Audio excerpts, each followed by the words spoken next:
AITA for canceling Christmas dinner because my husband's Secret Santa gift was for his gaming buddy and not me. My husband, 30M, and I, 28F, have been married for 3 years.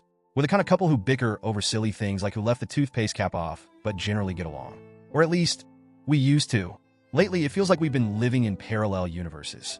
For instance, every year since we got married, we've hosted Christmas dinner for his family.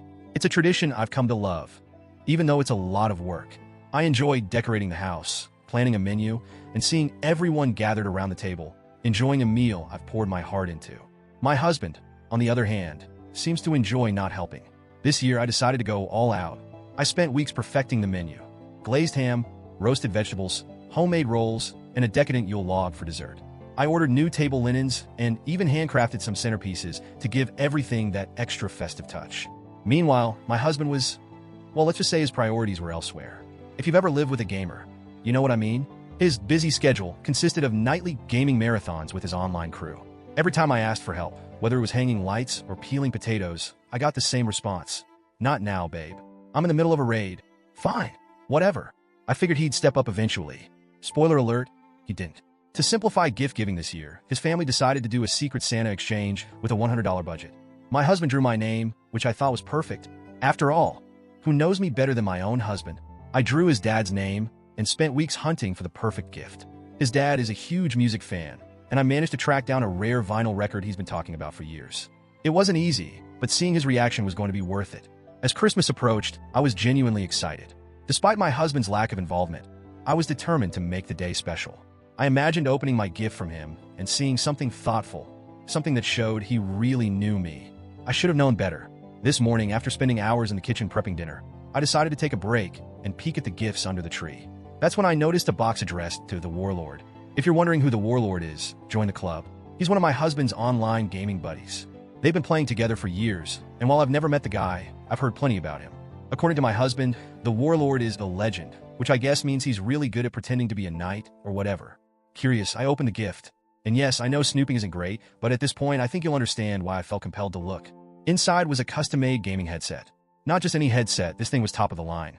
Sleek, stylish, and engraved with the Warlord on the side. It must have cost at least $150. I stared at it, my stomach sinking. Surely this wasn't his Secret Santa gift for me. I checked the tag. It was addressed to the Warlord. That's when it hit me. My husband spent more time and money on a gift for his gaming buddy than on me, his wife. Heart pounding, I found the gift he got for me. It was a small box with my name on it. Inside, a $20 candle. Not even a fancy candle.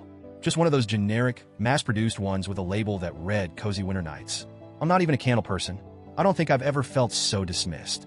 I marched into the living room, holding the headset in one hand and the candle in the other. Care to explain this?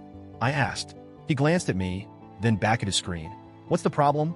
The problem, I said, voice shaking, is that you spent more on your gaming buddy than on your wife. And not just more, thoughtfully more. This headset is engraved. Meanwhile, you got me a candle. A candle. He laughed. He actually laughed. Babe, it's just Secret Santa, he said. It's not a big deal. Besides, the Warlord and I have been gaming together for years. You wouldn't get it? That was his excuse. That was all he had to say. I stood there, stunned. The man who promised to love and cherish me couldn't even muster up an apology. Instead, he made me feel like I was the one overreacting. I walked back to the kitchen, my hands shaking with anger. I didn't know what else to do, so I started packing up the food. The ham, the rolls, the roasted vegetables, all of it. I shoved everything into Tupperware containers and announced that Christmas dinner was canceled. You're being ridiculous, my husband said. You're ruining Christmas? No, I shot back. You ruined Christmas. I'm not spending my holiday playing happy hostess for a man who thinks his online buddy deserves more effort than his wife. That's when the phone call started. His mom called me selfish. His sister texted me repeatedly, saying I was overreacting and embarrassing the family. Apparently, I was supposed to grin and bear it, to serve the dinner, smile for the photos, and pretend everything was fine. But I couldn't. And now here I am. The food is in the fridge. The dining table is empty. And I'm sitting in our bedroom, wondering if I made the right choice. I know canceling dinner was dramatic, maybe even petty. But after weeks of feeling ignored and unappreciated, I just couldn't take it anymore. So, Reddit? AITA? Or was I right to make a stand?